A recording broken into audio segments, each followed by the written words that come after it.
thank you so much for tuning in. You who's listening, watching live or replay, whatever the case might be, I love you. I appreciate you. And thank you for choosing to become your greatest possible self. How do I know that you are becoming your greatest possible self? Well, hey, you're tuning into this show. You're here and now, and you're plugged in. And all the other sources that you're plugged into, whether it's coaching, whether it's live events, whether it's your practices, your habits, your daily disciplines, thank you for choosing to invest your time, your energy, your resources, your money, everything into becoming the best version of yourself. I acknowledge you for that. And I just want you to know, if you feel like nobody notices, or if you feel like you're not making the progress that you want to be, just take a second to acknowledge all the things that you are doing right first, because too often we overlook those things. So keep it up.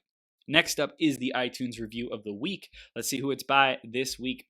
It is D-Blue702. Awesome podcast. Chris is one of the most passionate and driven people I know.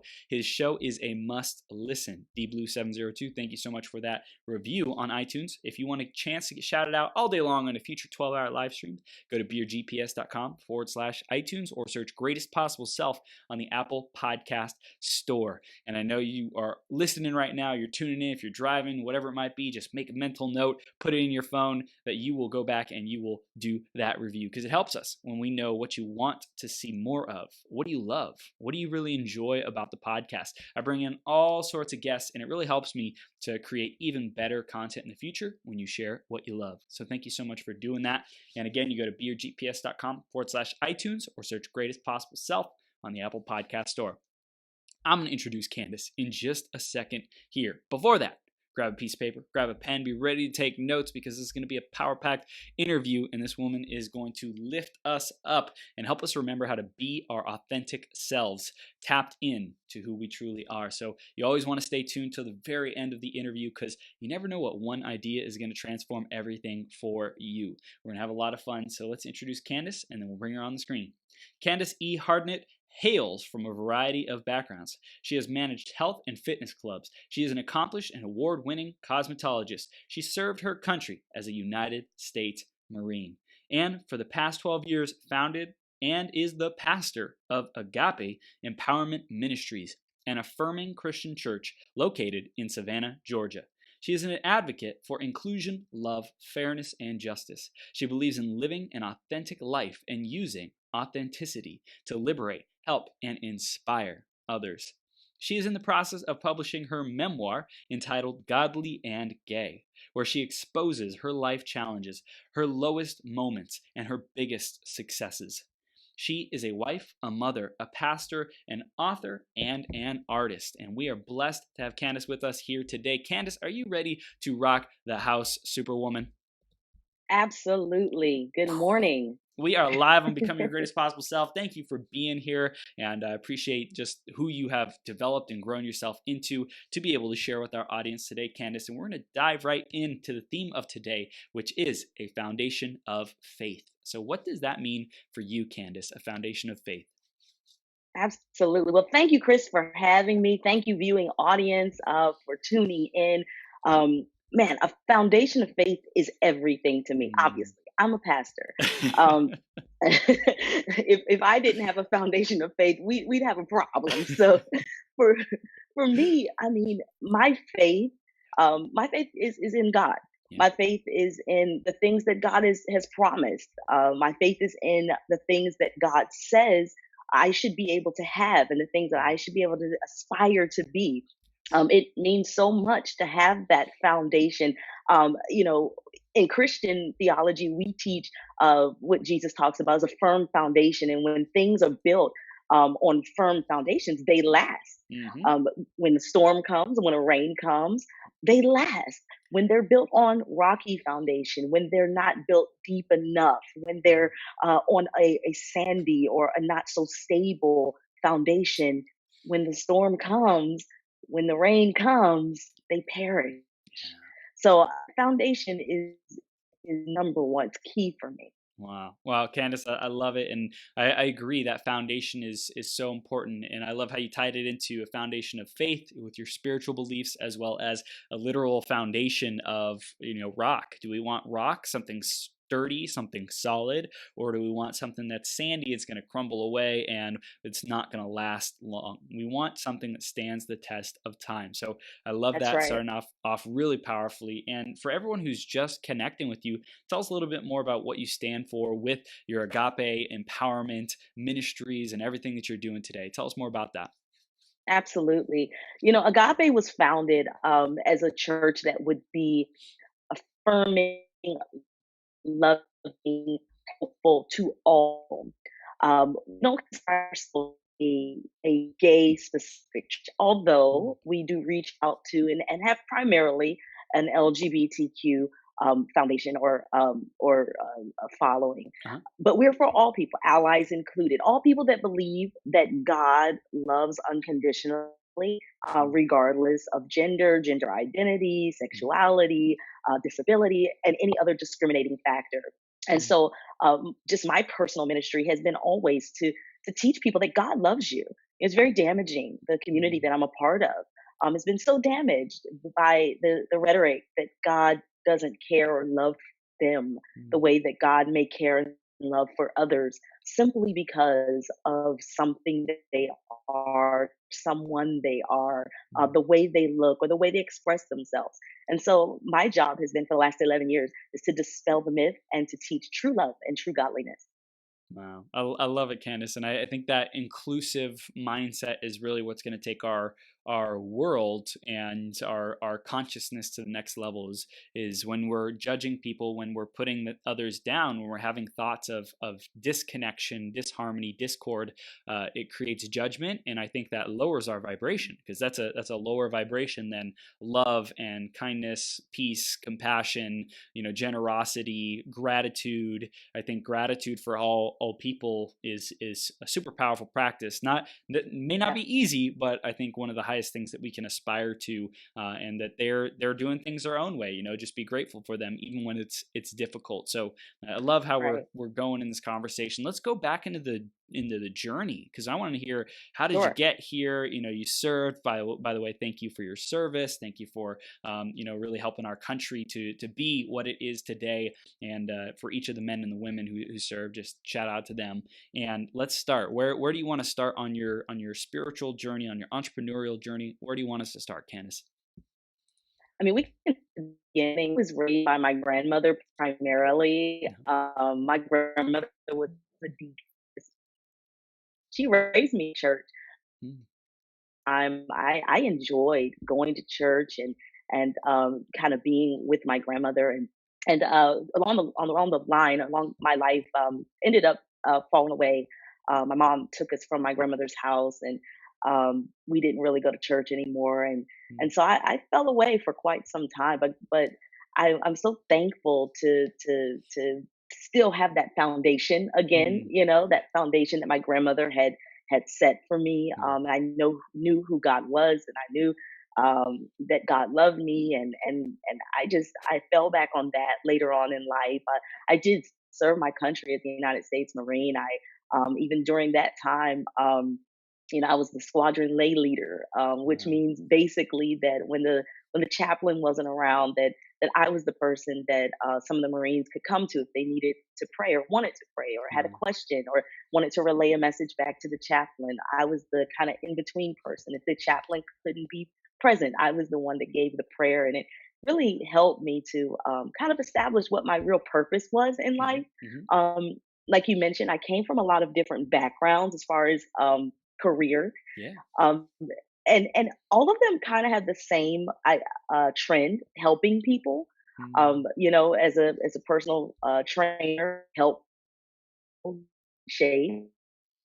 As an aerobics instructor, I help people get in straight shape. A salesperson in the gym, I help people get in shape. As a cosmetologist, I help people look and feel their best. yeah. And then as a Marine, I help people, as far as the safety of our country, and then even in the squadron, Mm, help people when they needed help. And I found my purpose there.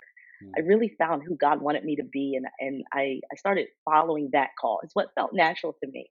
following that call, and that's where it led me here. That's beautiful. We're gonna mine those mountains for gold, because I know you shared those really briefly, but I know a lot of people might be struggling on their journey, and it feels like you're in stride with that gift of helping, of serving. You've been running your ministry for 12 years, which that consistency is really powerful, and I think a lot of people want that. They want to find something, a purpose that they can get behind and stay behind and feel like this is who I'm meant to be. I feel expanding. I feel growing. I feel like I'm using my gifts and my talents to the greatest ability that I possibly can, serving other people. Was it always on your radar and able to be seen and understood for you that you were there to help and serve people? Or what was the consciousness of understanding serving and helping people? How did that evolve through time? I think it was just part of me. I think Mm, it was a natural part of who I was. I watched my grandmother do it. My mm, grandmother was a server. She loved people. yeah, She was the one. Our home was open to people to come in and have a seat and get a good word of encouragement and some good food. That type of environment. And I really admired that. mm, Uh, and I think it was just part of me. I think it's in my DNA. I think it's in my blood, and so it was just natural to just gravitate towards how can I help? How can I be of service? I see yes, my mother do it. I see my mom do it. I even do it. My mom is a teacher, and wow, she taught school before she's retired now. Taught school. It's just part of me. And I wanted to do it, and so mm, I started gravitating towards the helping field. And I'll say this, on your journey, never despise where you are and what you're doing. mm, What I found was I look at everything that happened prior to pastoring, and even some of what in pastoring. I look at that as boot camp for me. I yep, look at it as preparation time that prepared me to be able to one day fulfill my purpose. If wow, it had not been for those awkward classes, mm. I would have never learned how to project my voice. I'm naturally an introvert. I'm naturally someone who talks kind of soft, and I didn't know how to project, and so Yep, having to speak loudly and with authority over rushing water and people screaming, and having fun. I learned to project, and I can do it now from the pulpit. yeah, Um, and so everywhere you are, it's preparation time.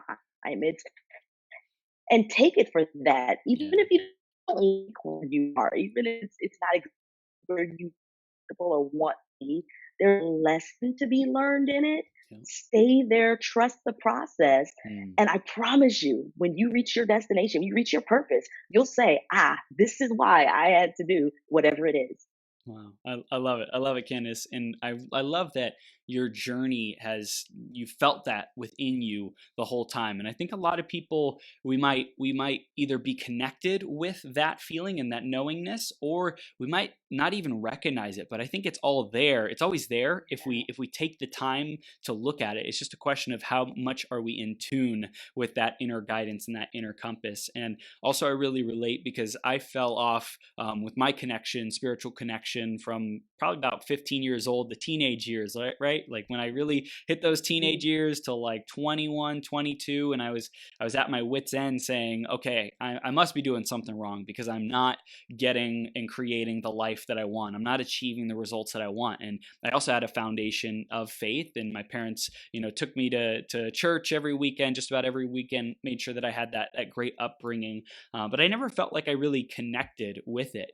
So even to this day, I was there, I was going mm, through the motions, but today I'm like, okay, now I earnestly, honestly want to seeking a relationship with God, seeking a relationship with a higher power. And for everyone who's out there, like, I think God can be a kind of a touchy word for some people. And for me, I say God is universe, master creator, source, God, like infinite consciousness, whatever you want to call it. That's how I relate to it personally. And I think everyone gets to create their own relationship with their higher power, and label it whatever you will. But I think it's the most important thing that I've found is seeking to build a relationship with it, and then striving with in that relationship, what are the rules, what are the principles, what are the commandments, what are the tenets, what is a successful relationship and what isn't. what happens when I divert from that? What happens when I divert from my authentic self, which is my highest and best self? What happens when I divert from that? Consequences happen. There's good consequences or good consequences. There's positive consequences. There's empowering consequences, and then there's not so empowering consequences. So on my journey, I've really found that, hey, I'm seeking that spiritual connection, and that's fulfilling me a lot, Candace. Absolutely. Yeah. And you're right. And a lot of times people they get and from the Christian point of view, from the Yeah. Christian perspective, I think we get it so confused where we condemn people so often, and really it's not about condemning anyone, but like you said, there are consequences to every action. And so if you are a good person, then you then receive good things. And then Yeah. if you're not so good, then you reap what you sow. And so it's not about condemning anyone, but about a Mm. warning. I'm of the mindset that if I've gone through a trail and there are potholes, that I should probably signal where the potholes are, so that if Mm. you go down the same trail, Yeah. that you don't fall into those potholes the way that I may have. And perhaps I've avoided them, and maybe I fell in them. Maybe I hurt myself on the Mm. process, on the journey, but it would do you a disservice for me to stay silent and just continue walking. Say, I'll figure it out. So, yeah, say, when you get down to the tree with the, whatever the landmark is, be Yep. careful because there's danger right there, you Yeah. know? Yeah. Wow. I love it. So when you first started your ministry, what was it that caused you to say, I want to start this? I want to serve people through agape empowerment and inspiration. I felt called to pastor, even at a young age, at Mhm. the age of 4, matter of What? fact. Yes, Wow. I literally heard the audible voice of God when I Wow. was 4 years old, and it was so, just odd because I had never witnessed a pastor. I was from the Baptist tradition in Virginia in '80s. This Wow. is this is like '84 at this time, Mhm. and so for to hear God say, "You're going to be a pastor one day," I literally was like, I'm a girl. I can't do that." And so um, now looking back on it, I'm like, "Yeah, that God does that, doesn't He? He'll take the very thing that will." Shock the world and utilize it for your benefit. And a lot of Mm. times your purpose is attached to Yeah. that. So I always knew I was supposed to pastor. I ran away from it as Wow. fast as I possibly. Purpose will always catch up with you. And so when it came to Savannah, it was a city that did not have a ministry like ours. Mhm. And Mhm. so we decided that Savannah was probably the best possible choice. God again spoke to us through confirmation, myself, my wife, and I, that this is the city for us. And we opened a church with really no one. It was Mm. ourselves and our oldest daughter and her girlfriend at the time. They were just fresh out of high school, 18 years old, and they Mm. moved here with us. And it was quite a journey, And so we opened the church. We followed. When you're a little bit younger, Mhm. you don't have a problem stepping out on faith as much. I don't know if we would have received the call. Here it is, later. Wow. A little bit older, 40 now. Mm. My wife is 50 now. I don't know if we would have the same, I guess, trust as we did. But Mm. when you're younger, it's easy to trust, and we did. Wow. I feel like the adventurous spirit is within us when we're younger, and we're like, Yeah. let's go attempt it. And as we get older, we have more awareness of what our preferences is. As far as I'm aware, I'm Mhm. still pretty young in the grand scope of things, and I think we're all young at heart if we choose to be. And I think it's important for us to Yeah. recognize, hey, what is in the highest and best good, and to listen to that divine inspiration, because it might might be the case that we might resist it more, but that's just going to be more hardship that we will experience if we resist the call, right? Because if the call is meant to happen, if we're meant to hear it, if we're meant to be somewhere for whatever reason, that call will keep coming, and it'll just get louder and louder and louder, so that our path gets rerouted to that point that we're supposed to be. So, I think for me, I've continued to strive more and more, especially recently, to hear what is the message that I'm being received. What is the message I'm being sent? What am I receiving? What is the universe, God, source, creator attempting to communicate with me? What are my gifts here to do? Who am I meant to serve today? Like wake up and say, who am I? Who needs me? Who needs me today? And I think when we show up with that, it's like so powerful that we lean more into our intuition in each and every moment, instead of logically trying to hold on to a plan and figure it out, because life is always evolving. Yes, it is. Yeah. Yeah. And I think what it is that when you're older, you start to realize that you don't have as much time to Mm, fix things that mm, you do when you're younger. wow. When you're younger, it's easier to take a risk because, hey, I'm 25. I have my whole life to fix this. If it Mm, doesn't quite work out, I can fix it. When you kind of hit 40 and 50, you're like, mm, wait, I've lived a good amount of my life already, and if I yeah. mess this up, you know, I don't have time to make time to, to fix this. If I mess, that's where faith really comes into it. I Mm, said we may not have made the decision now, but I tell you what, since making the decision then, yeah. it's given us inspiration to Yeah. take big steps Oh and yeah. big risks Yeah. now, even as we are older.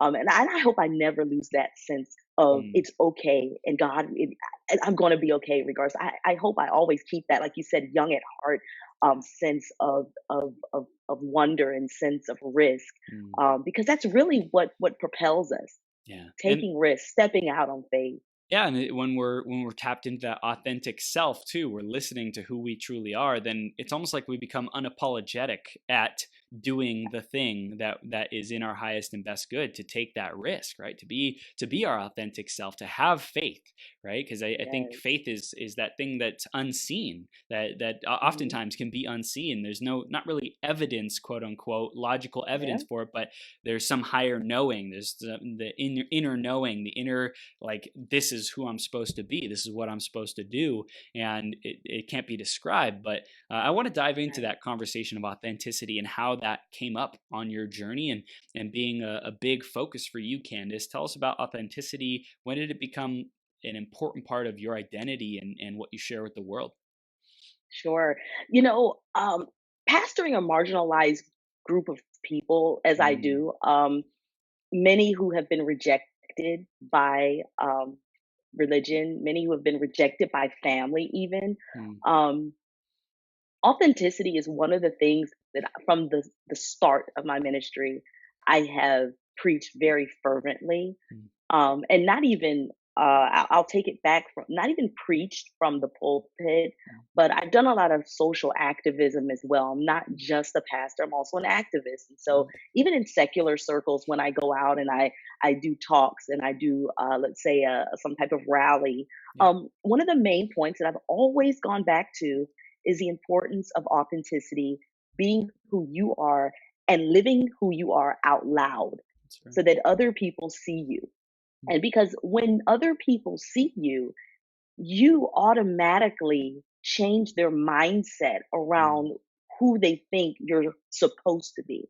mm, A lot of times people have, especially for the LGBTQ community, and of course, this isn't just for LGBTQ people, but a lot of times people have a misconception of who someone who is a part of that community is, what we do, what we mm, should look like, all of these various misconceptions when someone like myself or anyone for that matter is a part of that community, it changes the mindset automatically. Because mm, if they already know you as a family person or a loving person or all of these great things that you probably are, um, it dispels the myth mm, automatically.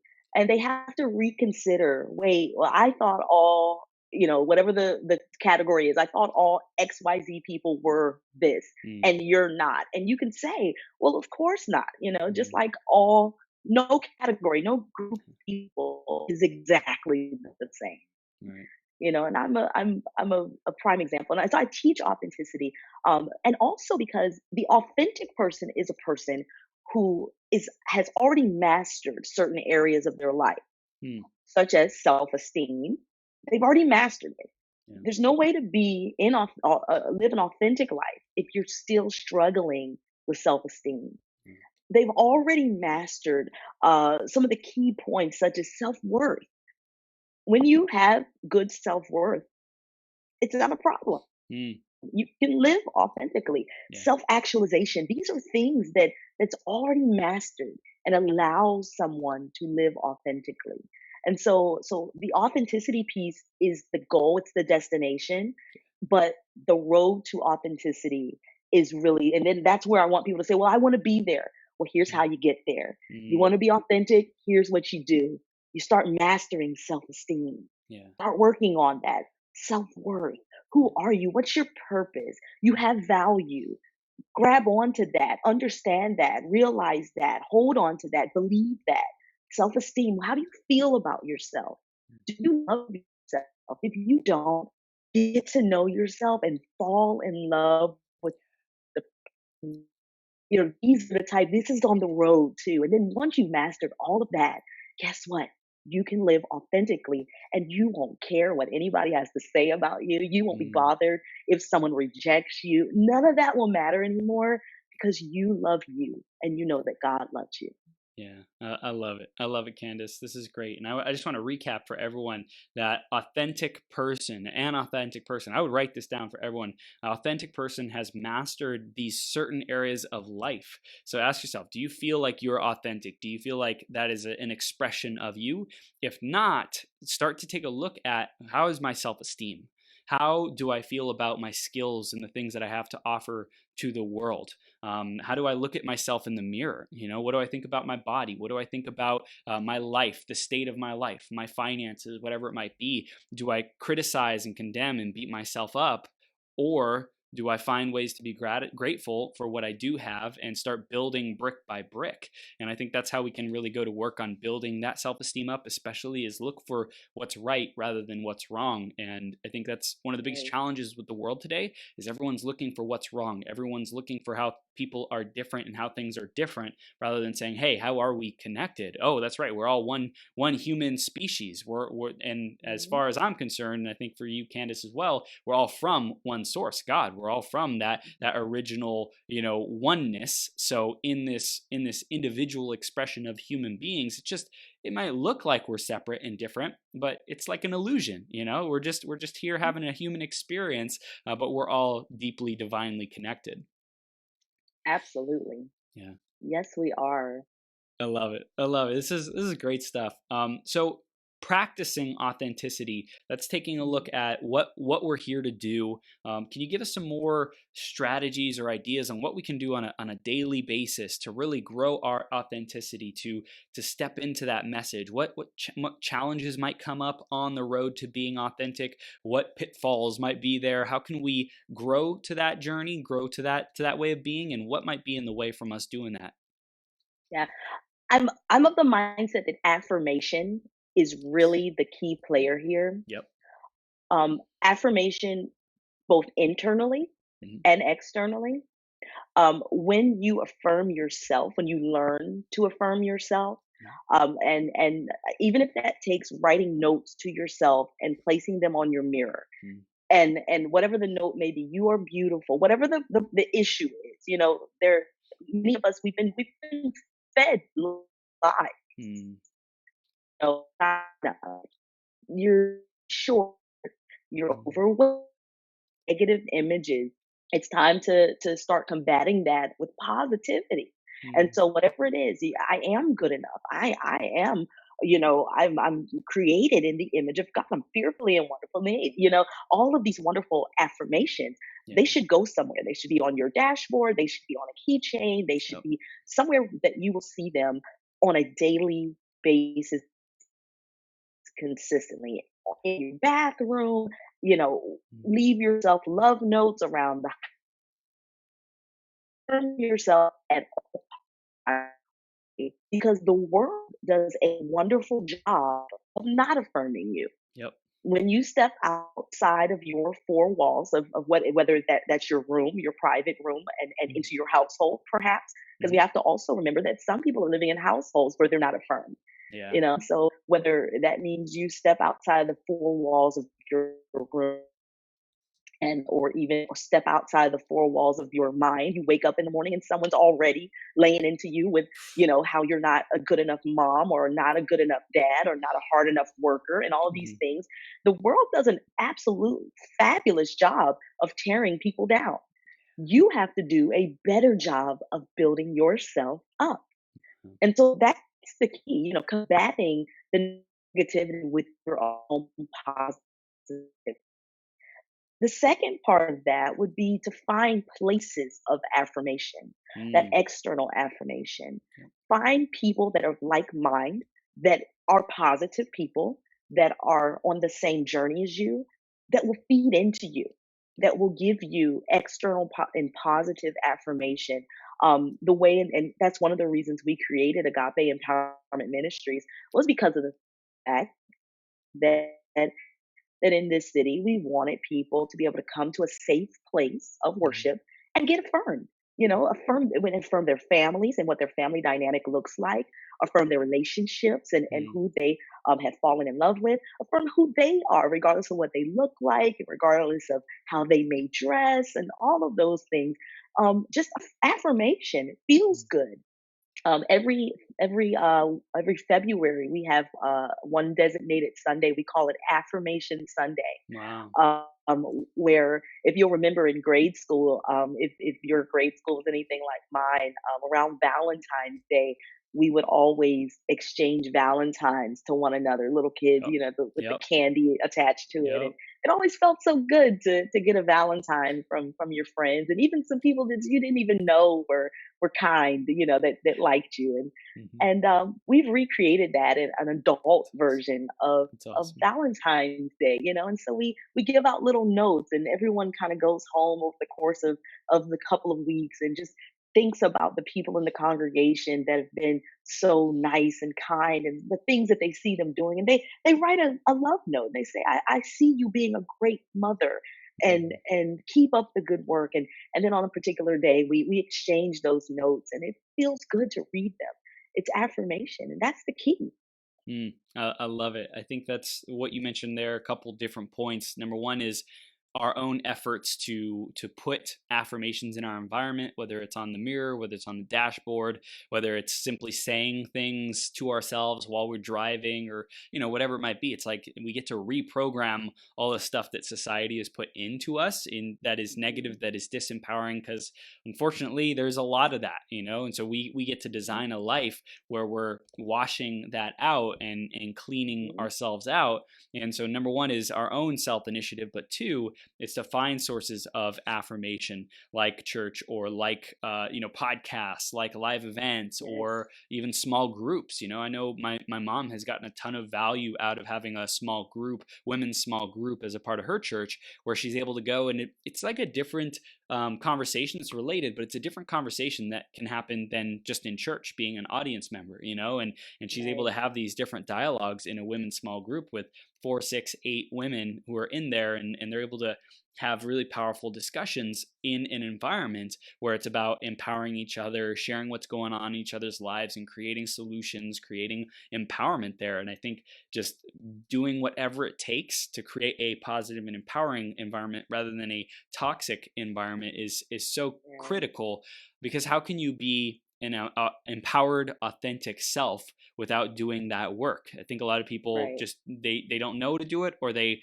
want to skip that and just live their best life ever. But that is a part of the process to kind of clean Yes. our house, to get things in order so that we can thrive. Absolutely. Yeah. You know, I've created an environment, a network, a community Yeah. online now, Mm. because I recognize that Agape is a church. Yep. We're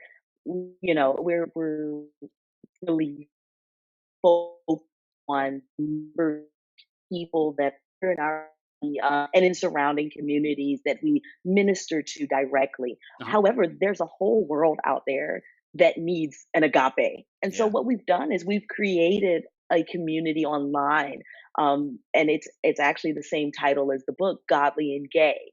And Love it. so it's an environment of people, yeah, not just gay people, but also people that are allies, Mm. that believe that you can be both, that it's not mutually exclusive, that someone is gay and can't be Mm. gay, but can be both, and celebrate that, and the fact that we can be an affirming environment for ourselves, and we've created that community.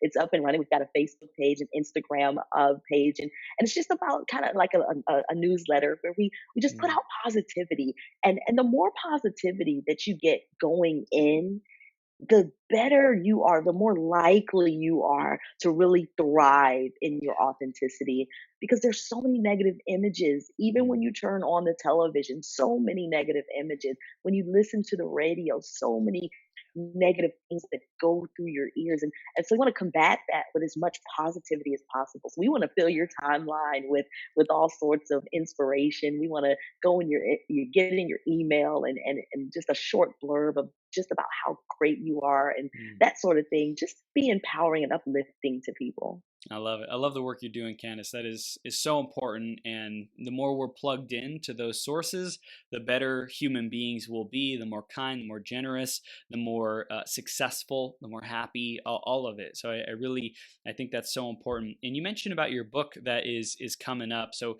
tell us a little bit more about what was the transition where you said, I have to write about this. I have to get this message out to the world and impact people through a book. Yeah. In reach as far as I possibly humanly can.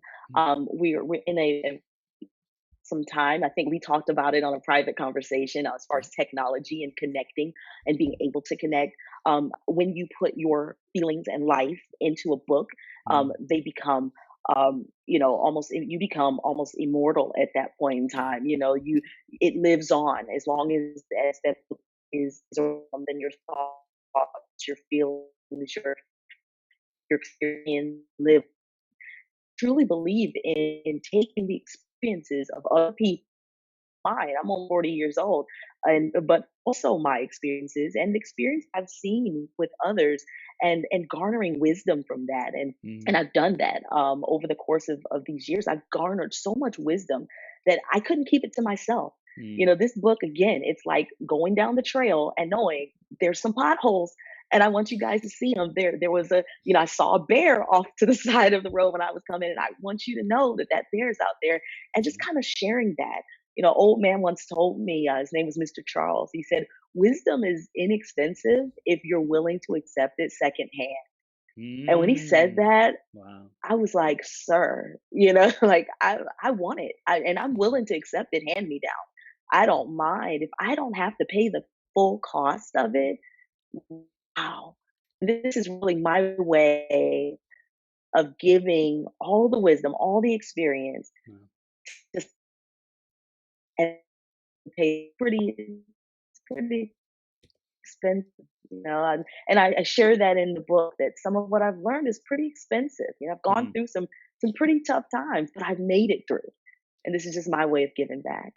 I want to talk Yeah. about the willingness to accept it secondhand, the willingness to accept things, the willingness to accept wisdom in general, because that is a just such a powerful conversation in itself. Candace, what's your perspective on willingness and acceptance? What do we need to know about that? I was not always so willing to accept it. I'll say that. Hmm. I think it had to do with pride and lack of humility, because even though I would see someone else, travel the same path that I'm Hmm. on and fall, something in me would say, "But that's them. I'm me. I," and then find myself with the same bruise, with the same broken leg, with the Hmm. same injury, and say, I think it took a couple hard knocks to say, you know what, I am no better. I'm no different. This Yeah. person experienced this, and chances are, Yeah. I'll do well to listen to them and at least go into it Mm. differently, Mm. because I think the thing is, even if you feel that you can do something better or different Mhm. or better, or and succeed through it, I think the key is that you learn from what they did. What were the mistakes they made? Yeah. Let me not go in with the same exact setup, Yeah. because chances are the results will be the exact same. Let me go in a little bit different. Let me tweak myself a little Mm. bit based on what they did, tweak what I'm about to do, and then maybe I can navigate it. And so this is what it's about. It's about sharing, okay, I fell here, but perhaps if you do something different, you don't have to.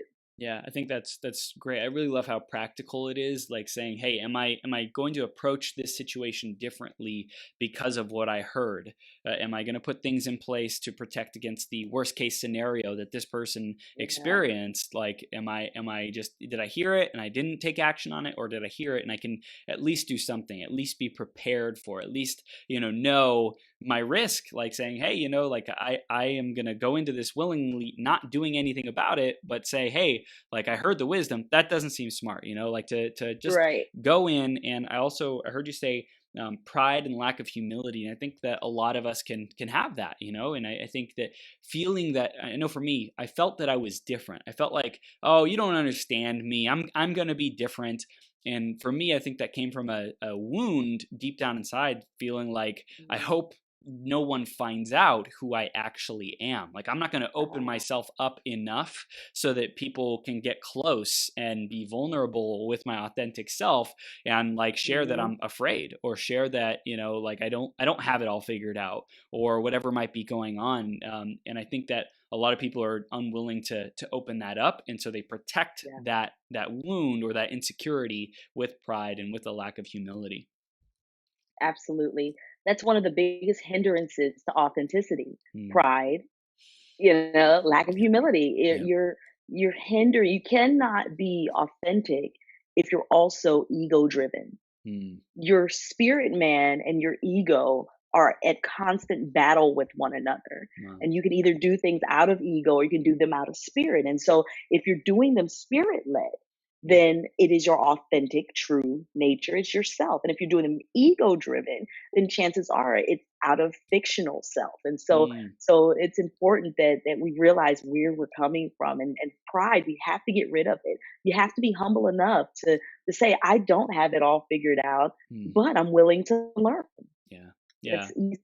It's as simple as that. Yeah, and I heard a quote from someone the other day, said, humility is not thinking less of yourself, but thinking more of others. Like the willingness to think that others Right. are more, to raise them up and stop thinking that we're better than others. It's like, still think we're great, still love ourselves, still like ourselves, Right. still cheer ourselves up, and encourage ourselves, and also don't put others down. Don't think that we're better than Right. others, but rather view us all on the same plane and lift them up. Because I think in that encouragement of others, we receive that in our subconscious mind as well. We receive that in our soul. When we do good to others, we also, number one, get that good back to ourselves simply from Hmm. hearing it, but also the energy that we're putting out into the world also is what we attract back to us. Right. I've never met a person that I have not learned something from, Mm. that I could not learn from. I've learned Yeah. something from absolutely, and I've come in contact with. Mm. And some would consider some of the people I've come in contact with the least of these. We do a lot Mm. of homeless outreach, and we minister to the homeless camps in Savannah. And people go in sometimes thinking, well, we're going to do good for these, Yeah. homeless people who don't have houses, and are underprivileged and the reality is they're different than us, they're people. Mm. And what we're doing is we're lending a helping hand, but there's something to learn from these individuals. These are Mm. not, if you listen, if you stand long enough, if you get to know them long enough, you'll learn. Never met one from the youngest, from 5 and 6 years old, Mm. all the way to 100 years old. I've met so many people in my life, and I've never failed to walk away more and knowledgeable than I did when I entered in the conversation. Just Wow. got to have the humility to listen. Yeah, yeah, I think that's a big challenge for people as well, is listening more than talking. What's your Yeah. recommendation for people who are always talking, talking, talking, and how can they listen more effectively? Don't listen to respond, listen to understand. Mm, A lot of times when we're listening, we're already thinking about how we're going to respond to whatever it is we're taking in. And so we're not truly understanding what the other person is saying. And so mm, a good practice is to actually do what's called active listening. mhm, So you're listening to what the person is saying, mhm, and sometimes you even repeat it back to them. So what I heard you say is, mhm. and you'll repeat what you heard, and you don't have to say it verbatim. You're not like some type of stenographer. You're being back in the midst of what their conversation was, but you give it your own spin. You Yeah, you you kind of tell them what you heard and what you got out of the conversation. Allow them an opportunity to say yes, no, or add to it, and then at that point, it's okay to pause. mm, It's okay to ponder.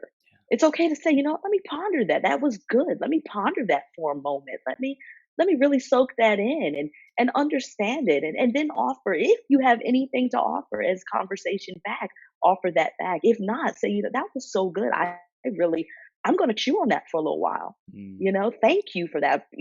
Be appreciative. Thank you for that. I'm gonna chew on that for a little while, and I look forward to talking to you again when the fruit of it has come mm. to fruition. Yeah. I really appreciate that. And when we're listening effectively, we really are able to share back what someone said and be in that conversation rather than like I'm dominating this conversation with my will and my point of view.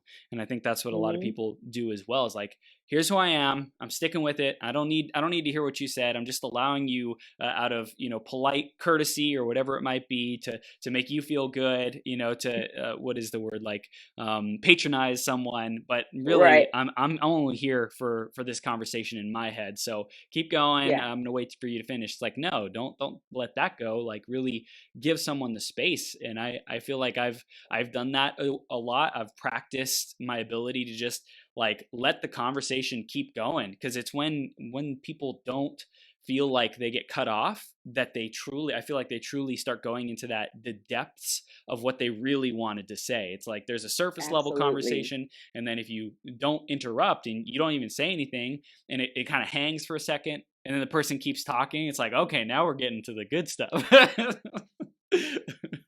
Right. Right. You're absolutely right.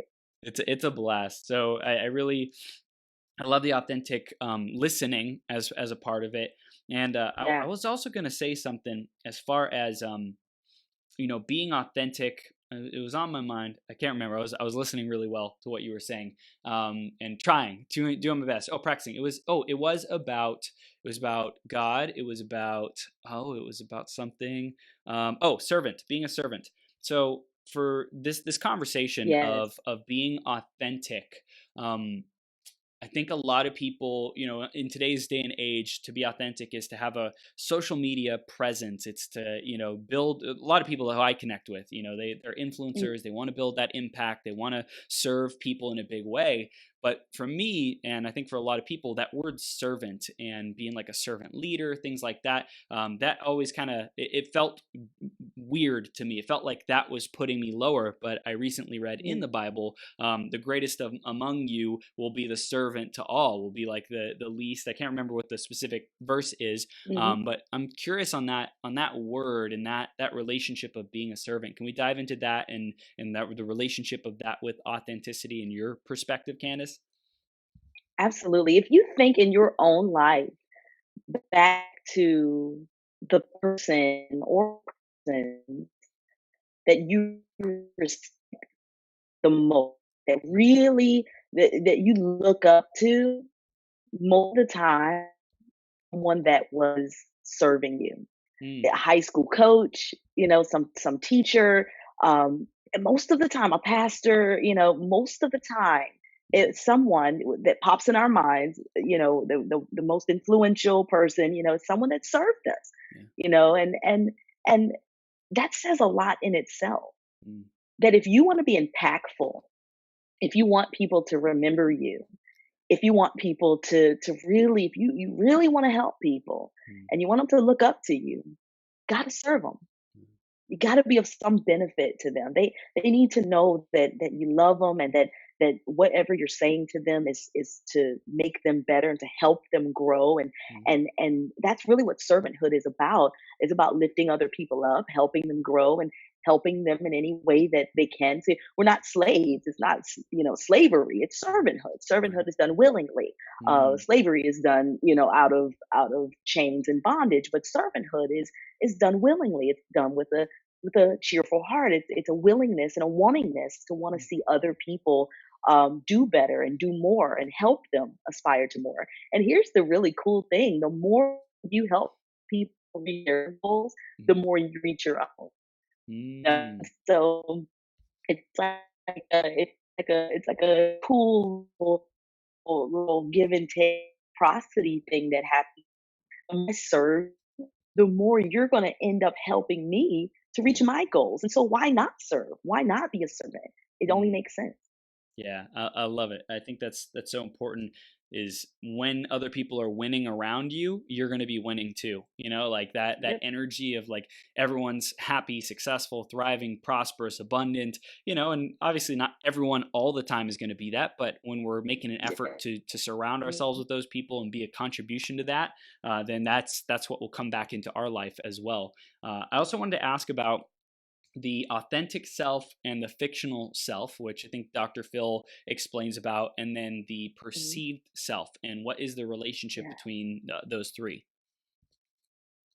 Yeah. I respect Dr. Phil and his authentic self model, Hmm. his fictional self model, Uh-huh. and as I've learned more and through my experience, there is a third self that I refer to as the perceived self.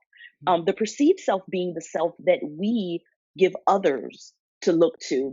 The fictional self is what the world has told us we are, who the Mm, world are. So it's based on kind of our authentic self is who we're born as. It's mm, our likes, our dislikes, our natural selves, and mm, we all, most of us, we're formed into this fictional self because mhm, eventually our likes and dislikes are told that we should tweak them. And if you're a boy, you can't like pink, and if you're a girl, you must like pink. And if you are, there's all these different little things that make us into this fictional self. And it's mm. really about getting back to the authentic self Yeah. and dispelling and get rid of the fictional self. However, there's this perceived self that we give to the world view. Mm, And that's the self I want you to believe I am. mm. And so we become master manipulators Wow. in the sense that, Yeah. who do I want Chris to believe I am? So Yep. let me put on that mask Wow. today. And Mm, I tweak myself to be this person. And most of the time it's a conglomerate of different people that we've met throughout our lives. So I'm gonna have the honesty of my high school basketball coach. I'm gonna have mm, the confidence of my father. I'm gonna have the humor of my best friend. So we put on all of these different people, and we mm, cloak ourselves in this huge mask, and then we present it to whoever it is we want to present it to. And some of mm. us, we literally have like 20, like, perceived selves out there. Yep. There's someone that we're at work. Yep. This is the way that our jobs perceive us. When we're at home, some of us aren't even authentic at home, and this is the way our kids perceive us. And then there's the perceived self to our spouse. This is who our spouse thinks we are. Mm, And we get all of it. Get down to who you are. Who wow. cares what everyone else thinks you are, who you're supposed to be? Because as long as you're living the fictional self, and as long as you're living through a perceived self, you will Mm, never truly fulfill your purpose, because your purpose is directly connected to your authentic self and your authentic self alone. You were wow. created and designed by design with certain likes, dislikes, passions. And until you connect with that, you Mm, will never truly fulfill your purpose. You will spend your life trying to fulfill someone else's purpose. You will spend your life with a perception of a purpose that's really not your own. It will never quite fit. It will never grow as large as it should be. But as soon as you connect with your passion, your purpose, who you are, it will all make sense. It'll all come Mhm. together. Woo, Promise. woo, firing on all cylinders. Gosh, this is gold. Candace, we've just barely scratched the surface, but this time has flown by. I want our audience to Absolutely. know how they can stay connected with you. What can they do next on their journey with you? What are their next steps? Follow me on Facebook. Like I said, I'm building this community. You do not have it's called Godly and Gay. It's on Facebook, Okay. facebook.com/godly and gay. You don't have to be gay. You can be an ally as long as you are believe that it's okay, that I'm okay, and then join us. Mm, It's an inspirational platform for all people to just share positivity and be a part of a group. Or find me personally on Facebook. I'm mm, also Instagram, and you can connect through my Instagram. Also at it's at the @ godly underscore and gay.